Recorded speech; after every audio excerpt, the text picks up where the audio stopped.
사실 오늘 저녁 말씀을 부탁받고 우리 전문 선교사들 앞에서 제가 무슨 말씀을 전할까 고민하다가 본질로 돌아가자.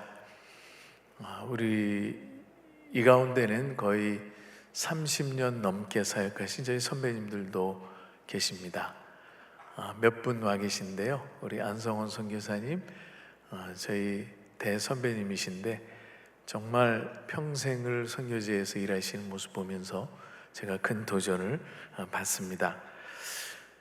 사실 요즘에 선교라는 것은 상당한 복잡한 의미를 간직하는 용어가 됐습니다.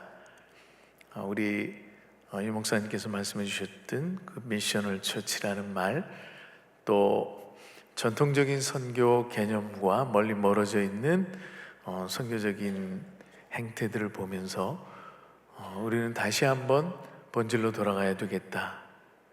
우리는 성경으로부터 배워야 되겠다. 예수님으로부터 배워야 되겠고 바울로부터 배워야 되겠다라는 생각을 하게 됐습니다. 그래서 오늘 말씀을 고민하면서 예수 그리스도의 파송, 제자들을 파송하면서 남기신 유언들 또는 교육, 지시사항들에 대해서 다시 한번 생각하면서 우리 땅끝에서 어떻게 사역해야 되는가를 되돌아보는 시간을 가졌으면 좋겠다는 바람으로 오늘 설교를 준비했습니다. 사실은 설교가 아니라 준 강의처럼 준비를 했습니다. 그래서 제가 PPT를 준비했고요. 여러분들이 PPT를 참고하면서 하나님의 말씀을 상고해 보셨으면 좋겠습니다. 여기 선교의 동기와 준비라고 제가 첫 번째 페이지를 열었는데요. 선교의 동기가 무엇이 되어야 하느냐에 대해서 늘 선교학자들 간의 논의가 많이 되고 있습니다. 무엇이 선교냐, 어떻게 선교해야 되냐 하는 싸움이 1910년 에딘버러 대회 이후로 지금까지 계속되고 있습니다. 여러분 잘 아시는 대로 International Missionary Council, IMC라고 그러는데요. IMC를 통해서 선교사의 사역과 선교 개념들이 끊임없이 변천되어 왔습니다. 그런가 하면 WCC를 통해서 세계 선교가 어떻게 이루어져야 되는가를 그야말로 심각하게 왜곡시켜 왔습니다. 그래서 현대사회에서 선교라는 의미는 상당히 다양한 의미를 갖습니다. 우리 히스는 여러분 보고를 들으셨습니다만 우리 히스에서 추구하는 선교는 매우 성경적이고 전통적인 선교 방식이다. 그야말로 하나님께서 기뻐하시는 방식이라고 저는 확신합니다만, 그러나 상당수의 선교학자들이나 선교사들은 우리와 전혀 다른 선교를 선교지에서 시행하고 있는 것을 많이 볼 수 있습니다. 그래서 우리가 오늘 이 시간에 예수 그리스도의 가르침을 통해서 우리가 어떠한 선교를 해야 되는가를 다시 한번 생각해 보려고 합니다. 예수님께서 여러분 잘 아시는 대로 마태복음 4장과 9장에 걸쳐서 갈릴리 전도 여행을 제자들과 함께 다니십니다. 다니시면서 결론에 이르게 되는데 그 말씀이 9장 여기 9장에 35절부터 기록되어 있습니다. 그 갈릴리 전도여행을 통해서 예수님께서 느끼신 그 감정과 결론을 이렇게 표시하셨습니다. 무리를 보시고 불쌍히 여기시며 이는 그들이 목자 없는 양과 같이 고생하며 기진함이라. 예수 그리스도가 갈릴리 전도여행을 통해서 한 가지 분명하게 발견한 것이 있는데, 그것은 모든 영혼들이 목자 없는 양과 같은 상태에 놓여 있다는 겁니다. 목자 없는 양이 고생하면서 기진하고 있는 모습을 기록해 주고 있습니다. 여기서 립토라는 말로 기록이 되어 있는데요. 고생하며 기진한다는 말은 버려진 상태를 이야기합니다. 사실 우리 파푸아뉴기니 선교사님께서 우리에게 도전을 해주셨습니다. 아직도 버려진 영혼들, 버려진 부족들이 수백 개가 남아있다. 전 세계 3천 종족 이상이 아직도 자기네 나라 말로 된 성경을 가지고 있지 않다라는 보고를 하셨습니다. 영적으로 고생하며 기진하고 있는 백성들을 바라보신 예수 그리스도의 마음은 그야말로 연민이었습니다. 복음 없이 죽어가는 영혼들에 대한 안타까운 심정이 여기 기록되어 있습니다. 그러면서 결론적으로 추수할 일꾼들이 부족하다. 하나님께 기도해서 추수할 일꾼들을 보내달라고 하라. 그러면서 연이어서 12명의 제자들을 파송하는 장면이 바로 10장에 등장합니다. 이 제자들을 파송하시면서 제일 먼저 축복을 하셨는데요. 여러분 그 10장 1절 말씀을 보면 12제자에게 능력을 주셨다라고 표현되어 있습니다. 선교사가 또는 선교사역을 하기 위해서 가장 기본적이고 필수적으로 필요한 것이 무엇인가를 예수님께서 제자들에게 부여하신 겁니다. 그것이 바로 권능입니다. 여기서 말하는 권능은 인간적인 능력이 아니라 하나님께서 주시는 영적인 권능을 이야기합니다. 여러분 선교지에서 많은 경험을 해보셨습니다만 우리의 힘으로 한 영혼도 변화시킬 수 없음을 우리가 종종 고백합니다. 아무리 지혜를 다 동원하고 경험을 다 동원해도 변하지 않는 영혼들을 우리가 종종 만나게 됩니다. 그래서 예수님께서는 제자들을 파송하시면서 제일 먼저 권능이 필요하다는 사실을 인식하셨고요, 그들에게 권능을 수여하셨습니다. 여러분 잘 아시는 대로 사도행전 1장 8절 말씀이 여기 기록되어 있는데요, 오직 성령이 너에게 임하시면 너희가 권능을 받고 예루살렘과 온 유대와 사마리아와 땅끝까지 이르러 내 증인이 되리라 하시니라. 성령을 받으면 권능을 받게 되고요, 권능이 임할 때 증인이 될 수 있습니다. 역으로 우리가 증인이 되기를 원하면 반드시 권능이 필요한데요, 이 권능은 두나미스라는 말입니다. 이 두나미스라는 말에서 여러분 잘 아시는 다이너마이트가 나왔죠. 이 신적인 권능, 성령의 권능, 인간적인 능력을 초월한 권능이 필요하다는 거죠. 그런데 이 권능은 우리 인간 스스로 지닐 수 있는 권능이 아니라 성령님이 우리에게 임할 때 비로소 임하는 신적 권능을 이야기합니다. 우리가 이 권능이 없이는 한 영혼도 변화시킬 수 없다는 사실을 선교지의 사역을 통해서 이미 능히 충분히 경험한 줄 압니다. 두 번째, 예수님께서 제자들을 파송하시면서 요구하신 것이 있는데 그것은 물질적 공급에 대한 신뢰. 여기 예수님이 제자를 보내시면서 배낭도, 두벌옷도, 신발도, 지팡이도 가지지 말아라.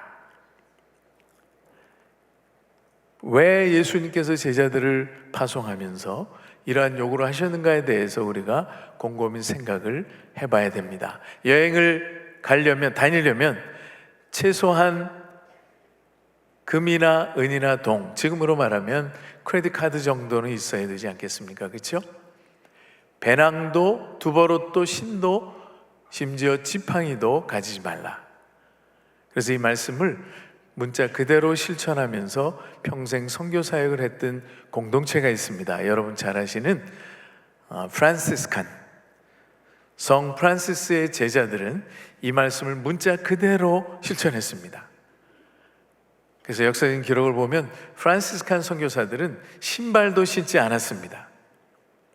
맨발로 지팡이도 갖지 않고 두 명이 짝을 이루어서 전국 방방곡곡을 돌아다니면서 하나님의 말씀을 증거했습니다.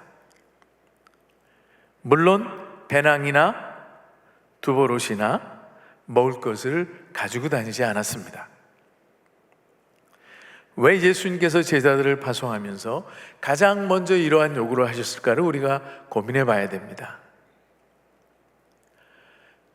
주님의 사역자들이, 전도자들이, 선교사들이 가장 먼저 극복하고 배워야 될 주제가 있다면 물질적인 공급이 누구로부터 오는가를 배워야 된다는 겁니다. 인간들이 아니라 하나님으로부터 공급된다는 사실을 가장 먼저 터득하지 않으면 사역이 비겁해집니다. 사람들의 눈치를 보게 되고 사람들의 손을 보게 되고 어느 교회가 나를 적극적으로 지지하고 후원해 줄 것인가를 고민하게 됩니다. 주님께서 제자들을 보내면서 가장 먼저 물질적 공급이 누구에게로부터 오는지 경험하고 배우기를 원했던 겁니다. 저도 평생 동안 소위 우리가 말하는 페이스 미션을 실천하기 위해서 애써온 사람입니다. 짧은 기간 선교사 생활을 하면서 지금까지 한 번도 재정적인 요청을 해본 적은 없습니다. 힘들고 어려울 때 저는 종종 인간들의 어떤 능력이나 재물을 바라본 적이 있습니다. 제가 영국에서 유학 시절에 종종 그런 경험들을 했습니다. 마트에 가서 장을 보고 카드를 냈는데 결제가 안 되는 경우가 종종 있었습니다. 나중에 알고 보니까 제 은행 잔고에 한 푼도 없는 거예요.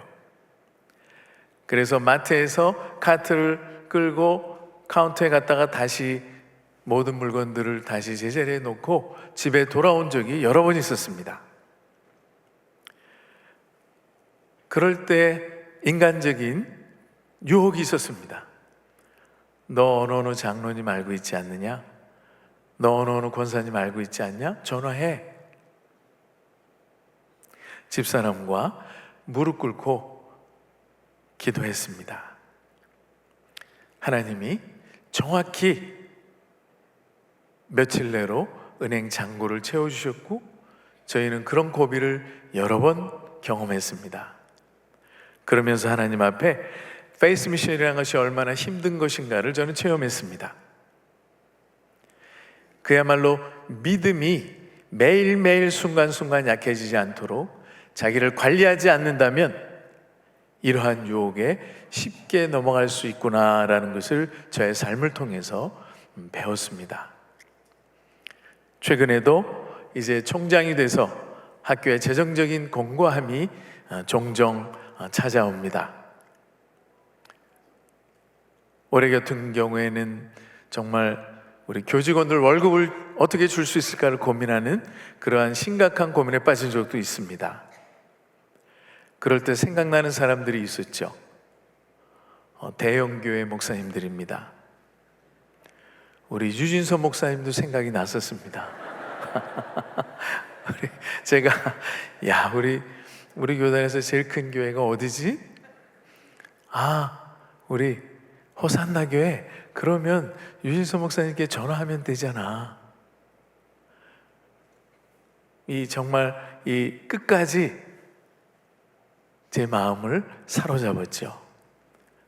오늘 왔다 가신 이재훈 목사님, 거기 큰 교회 담임 목사님이잖아. 우리 이사님이시잖아. 전화해. 제가 하나님 앞에 이렇게 기도했습니다. 하나님, 제가 믿음이 아직도 적은 것 같습니다. 제 믿음을 키워주십시오. 액수가 커지면 커질수록 믿음도 커져야 된다는 것을 제가 처음 깨달았습니다. 제 문제를 해결할 때는 제가 굶으면 끝나는 거예요. 그렇지만 이 학교 공동체를 책임진 자로서 만약에 내가 일을 해내지 못하면 우리 공동체가 굶어야 돼요. 이런 일들을 경험하면서 제가 떠올린 인물이 바로 허슨 테일러입니다. 그리고 찰스 스터드예요. 1500명 이상의 선교사들을 이끌어갔던 허슨 테일러가 재정적인 필요를 위해서 한 번도 사람들에게 필요를 알리거나 편지를 쓰거나 구한 적이 없었다. 저는 허슨 테일러가 얼마나 위대한 사람인지 최근에 깨닫고 있습니다. 이 작은 학교 하나 운영하는데도 이렇게 큰 믿음이 필요한데 허슨 테일러에게는 얼마나 큰 믿음이 있었을까? 선교사로 전도자로 헌신하기 전에 제일 먼저 극복해야 될 내용이 바로 물질이 누구에게로부터 오느냐, 물질적인 신뢰를 누구에게 둘 것이냐에 대한 학습을 통해서 극복해야 된다는 것을 주님이 말씀하십니다. 적어도 전도자가 되려면 두 가지는 분명해야 됩니다. Fundamental, Essential, 기본적이고 필수적인 조건이 능력과 재정에 대한 신뢰입니다. 그리고 나서 요구한 것이 여러분 잘 아시는 대로 오늘 읽으신 이 예수 그리스도의 비유인데요. 예수님이 제자들을 보내면서 이런 말씀하셨습니다. 보라, 내가 너희를 보냄이 양을 이리 가운데 보낸 것 같도다. 그러므로 너희는 뱀같이 지혜롭고 비둘기같이 순결하라. 우리가 일할 선교지는 녹록지 않은 적들이 기다리고 있는 지역입니다. 그야말로 이리들이 들끓고 있는 지역에 양 한 마리를 보내신 거죠. 이 장면을 여러분 상상해 보시길 바랍니다. 양우리 가운데 늑대 한 마리가 뛰어들 수는 있습니다만 늑대들이 10여 마리 모였는데 양 한 마리가 파송된 거예요. 극도의 지혜가 필요하겠죠. 예수님께서 선교사들을 보내면서, 전도자들을 보내면서 너희들이 맞닥칠 환경은 결코 녹록지 않다. 마치 양 한 마리가 늑대의 떼가 있는 곳에 파송되는 것과 비슷하다. 다시 말하면 우리가 복음을 전해야 되는 환경은 적대적인 환경입니다. 녹록지 않은 환경 속에서 복음을 전해야 되게 될 것이라고 우리에게 말씀하셨습니다. 그래서 요구되는 것이 지혜입니다. 여기 프로니머스라고 기록되어 있는데요, 이 뱀의 지혜를 가져야 된다. 이 지혜라는 말은 많은 학자들이 이 프로니머스를 해석하기를, 제가 죄송합니다, 여기 영어와 병기를 해놨는데요, 어떤 학자는 단순한 지혜, 어떤 학자는 민첩함, 어떤 학자는 민감함, 어떤 학자는 신중함을 의미한다, 이렇게 해석을 했습니다. 여러분, 이리떼 가운데 보내진 양이 가장 먼저 해야 될 일은 아마 생존일 겁니다. 내가 어떻게 생존할 것이냐. 우리 김 선생님께서 요르단에서 학원을 오픈하셨다고 그랬는데요, 그것도 일종의 생존 전략입니다. 사역자로서 어떻게 비자 문제를 해결하고, 우리가 말하는 패스포트 스킬이라고 그러죠. 우리 사역자들에게 가장 중요한 게 뭡니까? 제가 학생들에게 이렇게 묻습니다. 그러면 이런저런 대답을 하는데요, 사실은 우리 사역자들에게 가장 중요한 것은 패스포트죠. 비자죠. 어떻게 비자를 만들어낼 것인가. 우리 서영교 선교사님 수염을 이렇게 기르시고 여기 앉아 계신데, 인도에서 사역자로 서바이벌 하기 위해서 커피 농장도, 카페도, 커피 회사도 이렇게 다양한 생존 전략을 펼쳐 나가면서 비자 문제를 해결하십니다. 물론 이것도 중요한 포인트지만, 여기서 말하는 지혜는 전도를 위한, 선교를 위한 지혜라고 저는 해석을 합니다. 그래서 제가 두 인물을 오늘 여러분과 함께 나누고 싶은데요, 여러분 잘 아시는 우리의 영적 주님이신 예수 그리스도, 그리고 사도 바울. 저는 많은 선교 전략을 가르치기도 하고 공부한 사람입니다. 선교학만 제가 8년을 공부한 사람입니다. 화란에서 석사과정을 했고, 영국에서 석사과정을 2년 했고, 미국에서 5년을 했습니다. 참 오래 했죠. 수많은 선교 전략들을 공부했습니다. 그러나 저는 최고의 전략은 예수님에게서 찾아야 된다. 최고의 전략은 사도 바울에게서 찾아야 된다라고 믿는 사람입니다. 그래서 오늘 여러분과 함께 예수님의 관심과 주제가 어떤 것이었는가를 간단하게 살펴보려고 합니다. 여러분, 예수님이 갈릴리 전도 여행을 마태복음 4장에서 9장에 걸쳐서 다니시는 것을 발견하게 됩니다. 그때 마태는 예수님의 사역을 세 가지로 요약하는데요. 첫 번째는 가르침, 디다케라고 그러죠. 두 번째는 선포, 여긴 preaching이라고 그랬는데 사실은 proclamation이 더 정확한 표현입니다. 케리그마. 세 번째가 테라페이아, 힐링입니다. 예수님의 사역을 세 가지로 요약하셨습니다. 그 중에 예수님께서 가장 중요하게 생각한 부분이 teaching입니다. 가르치는 겁니다. 여러분, 선교 사역은 가르치는 사역입니다. 그래서 마태복음 28장에 보면 예수님께서 제자들에게 마지막 대위임령을 선포하시면서 제자를 삶을 것을 명령하시는데 제자 삼는 방법 중에 하나가 가르치는 겁니다. Make disciple라고 명령형으로 되어 있는데요. 어떻게 제자를 삼을 것이냐? 가르치면서 이렇게 되어 있어요. teaching 하면서. 선교 사역은 가르치는 사역입니다. 하나님의 말씀을 가르쳐야 되고 하나님이 우리가 어떻게 살아야 되는가를 가르쳐야 되죠. 그래서 예수님은 탁월한 선생님이셨습니다. 물론 대중전도도 하셨지만 소수를 데리고 끊임없이 가르치는 사역을 3년 동안 해 나가신 분입니다.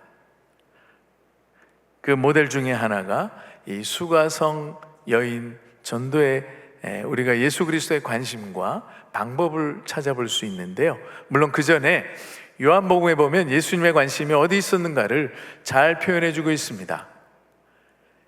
예수님의 관심은 영혼 구원이었습니다. 제일 먼저 등장하는 사건이 3장에 있는 니고데모 사건입니다. 관원이요, 성공한 정치인이요, 존경받는 사람이요, 부유한 사람이었습니다. 소위 지금으로 말하면 하이 클래스에 속하는 사람과의 만남이죠. 두 번째 만난 사람이 바로 이 수가성 여인입니다. 사회에서 가장 버림받은, 가장 천한, 미천한 인생을 살았던 이 여인입니다. 저는 이 요한복음 3장 4장에 등장하는 첫 번째 두 인물을 보면서 예수 그리스도의 관심이 어디 있는가를 다시 한번 깨닫습니다. 예수님은 클래스와 상관없이 그 영혼이 구원받아야 되고 거듭나야 된다는 확실한 확신을 가지고 계셨습니다. 그래서 이들에게 접근하기 시작하시는데요. 여기 내가 주는 물을 마시는 자는 영원히 목마르지 아니하리라. 그 속에서 영생하도록 솟아나는 샘물이 되리라. 여기서 중요한 단어는 영혼과 영생이라는 단어라고 생각합니다. 예수님의 관심은 이 여인이 빨리 정상적인 결혼을 해서 가정을 꾸리는 것보다 훨씬 더 중요한 필요가 있다는 것을 선포하고 계신 거죠. 너에게 지금 정말로 필요한 것은 너의 영혼이 거듭나는 것이고 내 영혼이 영생을 취하는 것이다. 그러기 위해서 나를 마셔야 된다 라고 고백을 하고 계십니다. 이 전도 방식을 폴 리틀이라는 사람이 이렇게 정리했습니다. 접촉점을 만들고 공통점을 활용했고 관심을 끌었고 질문을 던졌고 적절한 페이스를 유지했고 정죄하지 않았고 영혼구원이라는 주제에서 벗어나지 않았고 정직하게 한 인간을 대면했다. 저는 이 짧은 분석 속에서 예수 그리스도의 관심이 어디에 있었는가를 우리가 찾아내야 된다고 생각합니다. 여러분, 전도와 선교라는 것은 끊임없는 영혼 구원이 궁극적인 목적이 되어야 된다고 저는 생각합니다. 많은 선교학자들이 마치 사회사업을 선교라고 생각하고 주장합니다. 억눌린 자를 해방시키고 착취당하는 자를 해방시키고 불의한 사회 구조를 개혁하는 것이 선교라고 가르치는 시대가 되었습니다. 그러나 저는 그렇게 생각하지 않습니다. 선교에서 전도가 빠진다면, 선교 사역에서 영혼 구원이 빠진다면 그 선교는 선교가 아니다. 예수 그리스도의 제자들이 그랬습니다. 예수 그리스도의 제자들이 사회 사업을 했다는 기록은 죄송하지만 성경에 남아있지 않습니다. 예수님 자신과 예수님의 제자들은 끊임없는 영혼 구원만을 위해서 전 세계에 퍼져 나갔습니다. 여러분 잘 아시는 대로 사도 요한을 제외한 모든 제자들은 전부 선교지에서 순교했습니다. 칼에 맞아 죽고, 창에 찔려 죽고, 돌에 맞아 죽고, 몽둥이에 맞아 죽었습니다. 주의 11제자가 근동지방에 흩어져서 어떤 사역을 했는가를 여러분 상상해 보시길 바랍니다. 그분들이 죄송하지만 사회 개혁을 위해서, 사회 변혁을 위해서, 사회 봉사를 위해서 활동했다고 생각하지 않습니다. 그들의 관심은 영혼 구원이었습니다. 어디를 가든지 죽어가는 영혼들을 보고 벌어진 영혼들의 비참한 운명을 직시하면서 하나님의 말씀을 선포했을 것이라고 저는 생각합니다. 그래서 십자가에 거꾸로 매어 달려 돌아가신 베드로처럼 모든 제자들이 순교를 당한 거죠. 만약에 사회 사업을 하면서 평생 선교 사역을 했다면 그들은 어쩌면 순교를 당하지 않을 수도 있었습니다. 그들이 순교를 당한 이유는 저들의 악을 지적하고 하나님의 말씀으로 저들을 회개시키려는 노력의 결과였다고 저는 생각합니다. 예수님의 관심은 영혼이 주님께 돌아오는 것이었습니다. 관계전도라고 적어놨는데요. 이 부분은 제가 시간 관계상 뛰어넘겠습니다. 예수님의 두 번째 지혜는 제자 훈련이었습니다. 여러분, 예수님이 3년 동안 살면서 시간의 2분의 1을 제자 훈련에 사용하셨습니다. 저는 우리 선교사님들이 여러분의 시간의 2분의 1을, 최소한 2분의 1을 제자 훈련 삼는데 투자하시기 바랍니다. 예수님은 자기가 시범을 보이지 않는 사역들을 제자들에게 요구한 적이 없다. 이 로버트 콜만 박사님, 제가 공부했던 트리니티 복음주의 신학교의 전도학 교수님이셨는데요, 정말 선명하게 지적하셨습니다.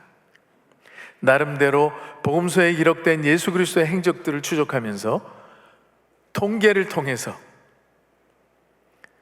이런 말씀을 우리에게 전하신 거죠. 적어도 예수님의 전체 3년이라는 공생애 가운데 반 이상을 12명에 집중했다는 사실, 여러분 꼭 기억하시기 바랍니다. 여러분이 선교지를 떠날 때 적어도 12명의 여러분 닮은, 예수 그리스도 닮은 제자들을 만들어냈다면 여러분의 사역은 성공한 겁니다. 100명, 200명, 1000명 모아내지 못해도 정말 예수 그리스도 닮은 한 사람이라도 제자 삼고 그 선교지를 떠날 수 있다면 여러분은 성공한 사역자입니다. 아무쪼록 우리 히스 선교사님들은 제자 훈련에 올인하시기를 바랍니다. 이 스몰 그룹 다이내믹에 대해서는 여러분 잘 아시는 대로 대중전도도 주님이 이끄셨고 선포적인 설교도 하셨고 대중을 대상으로 가르침도 베푸셨지만, 이런 사역들을 제외하고 대부분의 예배, 전도, 기도 격려는 소그룹 안에서 시행되었다. 다시 말하면 12제자를 품고 12제자를 어떻게 철저하게 나 닮은 제자로 만들어내느냐에 시간적 정열을 투자하셨다는 것을 멜퍼스가 지적하고 있습니다. 자, 우리 시간이 없어서 바울에게 넘어가 봅니다. 여기 바울이 최초의 신학자가 될 수 있었던 이유는 바로 그가 최초의 선교사였기 때문이다. 이 헨겔과 다알과 러셀이라는 많은 신학자들이 연구하면 연구할수록 사도 바울이 선교사인가 신학자인가, 많은 신학자들이 바울을 신학자로 해석했습니다만 60년대가 넘어서면서 사도 바울을 선교사로 해석하는 학자들이 점점 등장하기 시작했습니다. 그 최근에는 여러분 잘 아시는 Paul the Missionary, 선교사 바울이라는 책을 트리니티에 있는 슈나벨 박사님이 쓰셨죠. 바울의 선교 원칙이 있습니다. 여기 분명한 원칙은 주의 이름을 부르는 곳에서는 복음을 전하지 않는다. 사도 바울이 그 당시에 길리기아 지역에서 복음 전파 사역을 적극적으로 하지 않았거든요. 자기가 그 길리기아 출신이에요. 그런데 사도 바울의 사역을 보면 다소나 이 길리기아 지역에서 사역했던 기록이 등장하지 않아요. 왜 그랬을까? 학자들이 고민했습니다. 그 이유는 분명합니다. 알렌이라는 학자는 이미 그 지역에 하나님의 복음이 들어왔기 때문에 그 지역을 피해서 루스트라로 올라갔을 가능성이 매우 크다. 마케도니아의 펠라라는 매우 큰 도시가 있었습니다. 그 펠라는 여러분 잘 아시는 알렉산더 대왕이 배출된 대도시입니다. 아리스토텔레스 밑에서 알렉산더 대왕이 공부를 했던 도시가 바로 펠라거든요. 근데 사도 바울이 펠라라는 지역에서는 복음 전파 사역을 안 합니다. 바로 밑으로 내려오죠. 왜 그랬을까? 이미 펠라라는 곳에는 하나님의 말씀이 전파됐을 가능성이 매우 높았다라고 학자들이 해석을 합니다. 어쨌든 지난번 케이프타운 커밋먼트 2010년에 로잔 대회에서 발표한 커다란 주제 중에 하나가 아직도 한 번도 복음을 접해보지 못한 족속들이 있다. 그래서 새로운 용어를 하나 만들어냈는데요. Unengaged, unreached people입니다. 한 번도 복음을 들어보지 못한 족속, 이 족속들에게 하나님의 말씀을 전하자.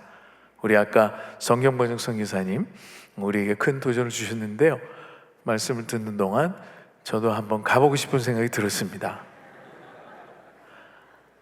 저도 이제 70이 다 돼가는데 제가 가면 받아주시나요? 자, 우리 번역 선교사님들 여기 몇 분 와서 계신데요. 조광주 선교사님도 네팔에서 신약성경 봉헌식을 하신 줄 제가 압니다. 여러분 선배들 한 너댓 분이 성경 번역을 이미 완성을 한 매우 자랑스러운 선배들이 많이 계시죠.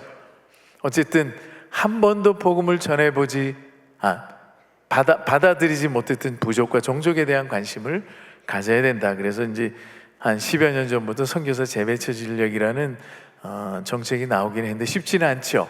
그러나 서던 배프티스트 컨벤션에서는 이미 오래전에 시도했습니다. 실제로. 그래서 일본에 있는 상당수의 남침내 교단 파송 선교사들을 동남아 지역으로 재파송했습니다.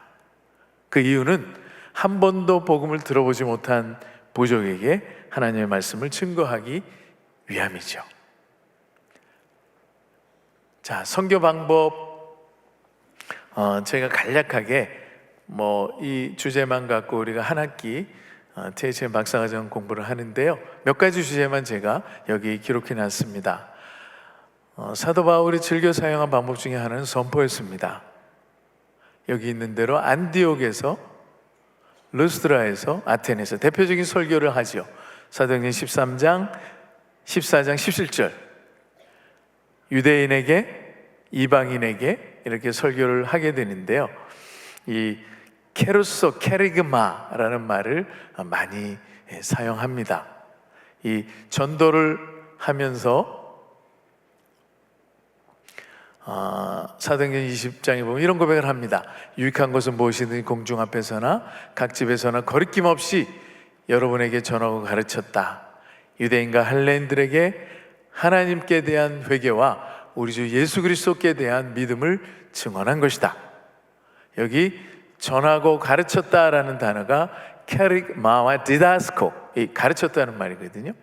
거리낌 없이 믿음을 증언했다, 이렇게 고백을 합니다. 사도 바울은 장소를 가리지 않고 복음을 선포하는 일들을 했었습니다. 선포된 내용이 중요한데요, 여기 간략하게 그 설교 3번의 전도 설교에 등장하는, 실제로 8번이 기록되어 있는데요, 그 중에 5번의 설교가 사도행전에 등장합니다. 그 내용들을 분석해 보니까 하나님이 누구신가, 예수 그리스도의 십자가 사건, 인간의 영적인 필요와 우상 숭배가 얼마나 잘못됐는가, 너희들이 어떻게 구원을 받을 수 있느냐, 그래서 회개하고 믿음을 가져야 된다. 그러니까 여기서 중요한 포인트는 사도 바울은 복음을 전할 때마다 예수 그리스도의 십자가 사건을 증거했다는 겁니다. 도덕과 윤리를 가르친 것이 아니에요. 정직하게 사십시오, 착하게 사십시오, 착취로부터 해방시켜야 됩니다, 압제자들로부터 인민들을 해방시켜야 됩니다 라는 선언을 한 것이 아니라 그들의 영혼이 구원받아야 된다고, 예수 그리스도를 통해서 구원받아야 될 것을 강력히 전파했죠. 그리고 설교가 끝난 다음에는 컬링을 했어요. 요즘 용어로 바꾸자면 당신들 회개해야 됩니다, 믿어야 됩니다. 우리 합동신학대학원 출신들이 가장 못하는 것 중에 하나가 이 마지막 컬링이죠, 그렇죠? 전하는 것까지는 하는데 결단시키기에는 우리의 신학적 입장이 허락하지 않는 것 같아요. 그러나 예수님이나 사도 바울이나 확실하게 컬링을 하셨습니다. 회개하고 예수 그리스도를 믿어라. 그리하면 너희들에게 평강이 임할 것이다. 여러분, 확실한 컬링을 용기를 내어서 할 수 있는 선교사들 됐으면 좋겠습니다. 교육을 했다. 이 교육을 하는데도 여러 용어들이 등장하는데요, 마르투레오라는 단어는 그야말로 웬니스, 증거했다는 말에 가깝고요, 그 다음 주제 디다스코, 역시 바울이 가르쳤죠. 두란노서원에서 3년 동안이나 가르칩니다. 여러분, 선교사역의 가장 중요한 사역이 뭐라고 그랬어요? 티칭이에요. 여러 선교사님들 가르치셔야 됩니다. 예수 그리스도가 우리에게 전한 것 전부를 가르쳐야 됩니다. 내가 너에게 분부한 일부를 가르쳐라가 아니라 내가 너에게 분부한 모든 것을 가르쳐라. 그래서 선교사는 연구하는 자가 됩니다. 티처가 돼, 선생이 돼야 됩니다. 성경에 박식해야 됩니다. 그 다음에 디알레고마이라는 단어가 등장하는데요, 많은 사람들과 깊이 있는 대화 또는 디스커션, 우리가 영어로 아규한다고 그러죠. 다투기도 하고 질문을 주고받는 그런 교육 방법. 그리고 페이더라는 단어가 등장하는데요, 설득시키는 겁니다. persuasion. 왜 제가 이 많은 단어들을 등장시키는지 아십니까? 가르치는 방식이 얼마나 다양했는가를 제가 말씀드리고 있습니다. 여러분, 선교사들이 현지인들을 가르칠 때 한 가지 툴만 가지는 것이 아니라 다양한 방법들을 동원해서 그들을 가르쳐야 된다는 것을 여러분과 나누고 싶었습니다. 결국 선교사의 궁극적인 사역은 가르치는 사역이기 때문입니다. 바울은 선교적 유연성을 가졌습니다. 유대인들에게는 유대인과 같이, 율법이 있는 자에게는 율법 있는 자 같이, 율법 없는 자에게는 없는 자 같이 줏대 없어 보였어요. 바울의 신학이 마치 흔들리는 것처럼 오해를 하게 만듭니다. 바울은 신학이 흔들리는 것인가? 상황에 따라 변질되는 것인가? 그렇지 않죠. 바울의 신학은 변함이 없습니다만 적응에 있어서는 한없이 유연했습니다. 이건 역시 우리 합동신학대학원 출신들이 가장 힘들어하는 영역이죠. 유연성을 가지시기 바랍니다.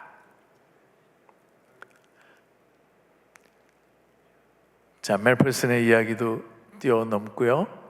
순결에 관해서 간단히 살펴봅니다. 여러분, 여기에서 두 번째 요구하신 것이 순결인데요. 이 순결이라는 것은 도덕적인 순결을 의미하는 것이 아니라 복음 전도와 선교 사역을 위해서 다른 관심을 가지지 않는 순수한 태도를 의미합니다.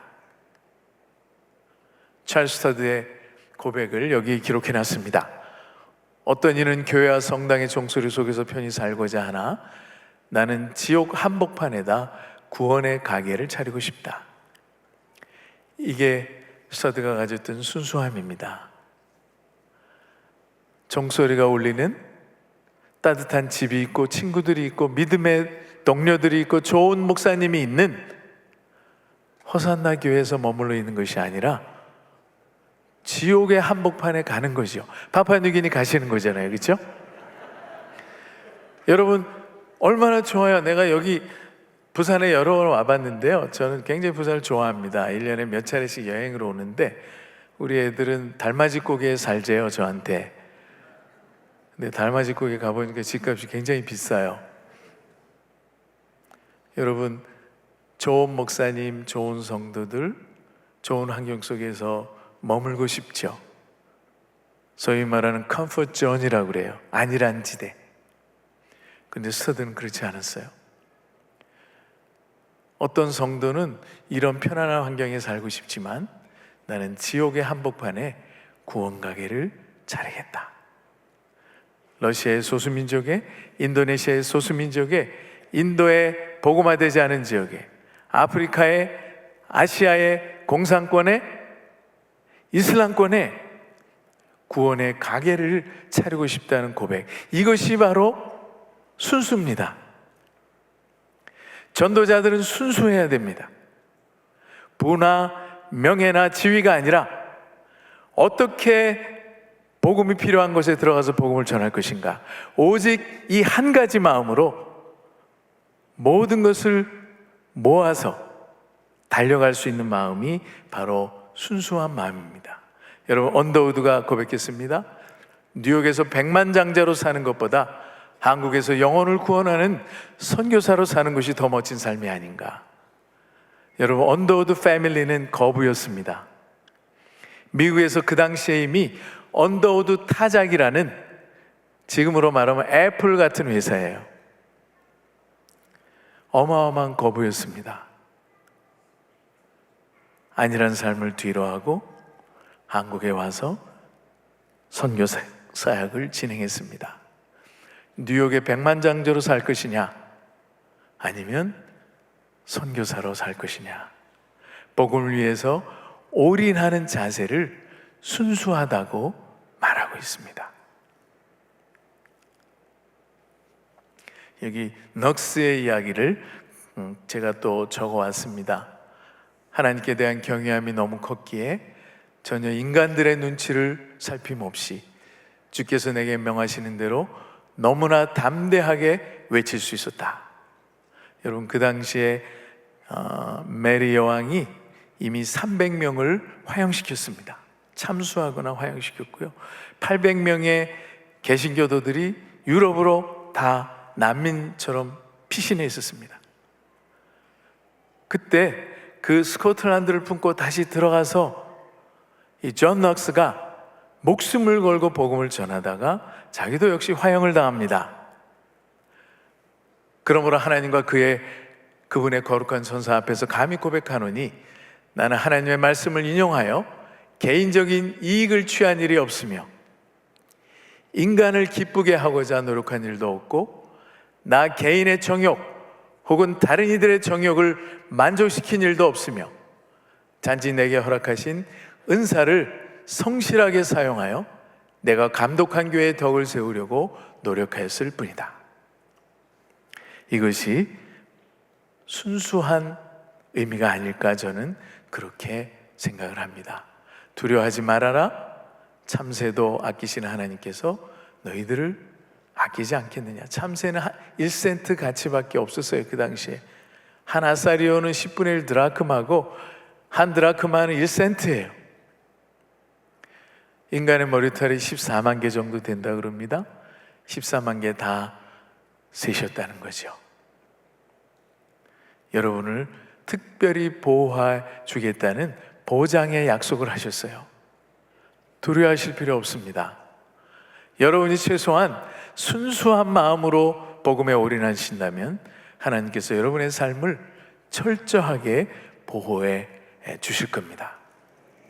존 넉스, 그의 비명에 쓰여 있는 글입니다. 누구의 얼굴도 두려워하지 않고 오직 하나님만 두려워했던 사람이 여기 누워있다. 마침내 화형을 당하면서까지 복음을 선포했던, 복음의 진리를 지키기를 원했던 넉스의 비명입니다. 십자가를 지고 따를 것까지 마지막으로 요구하셨죠. 그리스도의 남은 고난을 그의 교회를 위해서 내 육체에 채우노라. 바울의 고백입니다. 그리스도가 남기신 고난이 있을까요? 훨씬 다른 해석이 필요하죠. 예수님은 고난의 피를 다 쏟아 부으셨습니다. 그러면 더 남은 고난이 무엇이냐 생각해 봤습니다. 전 세계에 추구하는 영혼들이 복음으로 구원받는 그날까지 복음을 전하기 위해서 내가 당해야 되는 고난, 그 고난을 내 육체로 채운다고 바울이 고백하고 있습니다. 십자가를 지고 주님을 따를 각오를 하는 사람은 고난을 두려워하지 않습니다. 토마스 선교사의 고백입니다. 평안하게만 마옵시고 주의 사역에 유익하기만 하다면 피를 흘려 순교한다 할지라도 마다하지 않겠습니다. 토마스 선교사 1866년 이 땅에 병인 양요가 시작됐습니다. 프랑스 선교사 9명이 참수를 당했습니다. 수백 명의 천주교 신자들이 목배임을 당했습니다. 그럼에도 불구하고 토마스 선교사는 조선반도를 향해서 선교사로 성경을 가슴에 품고 제너럴 셔먼호를 타고 대동강변에 도착합니다. 전도도 하지 못하고 목배임을 당해서 죽습니다. 목배임뿐만 아니라 사지가 절단됐고 신체 일부는 파손되어서 야경으로 채취를 당합니다. 그 토마스 선교사님이 중국에 머물면서 한 고백입니다. 일기 속에 기록되어 있는 내용입니다. 내가 중국이라는 편안한 선교지에 있을 수 있지만은 주의 사역에 유익하다고 하면 순교한다 할지라도 조선으로 들어가겠습니다. 이게 바로 순수함, 두려움을 극복한 선교사의 자세라고 생각합니다. 스터드, 젊어서는 직업을 걸었고 중국에서는 재산을 걸었고 이제는 목숨을 걸었다. 하루에 2-3시간밖에 주무시지 못했던 스터드, 심각한 천식으로 인해서 잠을 제대로 잘 수 없었습니다. 중국에 가서 건강을 잃었고 조금 회복이 되자 인도에 가서 다시 선교사로 일하다가 또 건강을 잃었고 50이 돼서 영국에 돌아왔습니다. 식인종이 당신을 기다립니다. 포스터를 보고 아프리카에 선교사가 필요하다는 사실을 알았고 자기가 헌신을 합니다. 의사들이 말렸습니다. 당신이 가면 3개월 안에 죽습니다. 가족들이 말렸습니다. 너 이제 하나님을 위해서 50평생 선교사로 헌신했으면 충분하다. 고국에서 쉬어라. 그때 한 고백입니다. 젊어서는 직업을 걸었습니다. 중국에서는 재산을 걸었습니다. 캠브리지 출신이 안일한 삶을 포기하고 선교사가 됐죠. 중국에서는 재산을 걸었어요. 아버지로부터 수십억의 재산을 유물로 받았습니다. 전부 선교단체에 나눴습니다. 헐슨 테일러, 윌리엄 부스, 고아의 아버지 등등 자기가 받은 유산을 다 나누고 한 푼도 없이 평생 선교사를 살아갑니다. 이제는 목숨을 겁니다. 그러면서 모든 사람들에게 이런 고백을 했습니다. 목숨은 하나님께 달렸습니다. 가서 무려 18년 동안 건강하게 아프리카에서 선교 사역을 마치죠. 자, 세 가지 순교에 대해서 말씀드리고 마칩니다. 아일랜드에 세 가지 순교가 있다고 그럽니다. 첫 번째 순교는 하얀 순교. 가정과 직장, 일상의 삶 속에서 기독교적 가치를 실현하기 위해 희생적인 삶을 사는 행위를 백색 순교라 이렇게 부릅니다. 녹색 순교가 있습니다. 그린 마트듬. 안일한 삶을 포기하고 선교자와 같은 타문화권에서 희생적 삶을 살아가는 행위, 바로 우리 선교사님들의 삶을 우리가 그린 마트덤이라 부릅니다. 마지막으로 정말 선교지에서 복음을 전하다가 생명을 잃는 순교적 삶을 레드 마트덤이라 이렇게 부릅니다. 저는 여러분들이 붉은 순교자가 되기를 원하지는 않습니다. 그러나 최소한 하나님을 위해서 백색 순교를 하시든 아니면 선교지에서 녹색 순교를 하는 주님의 백성들이 되기를 주님의 이름으로 축원합니다. 기도하겠습니다.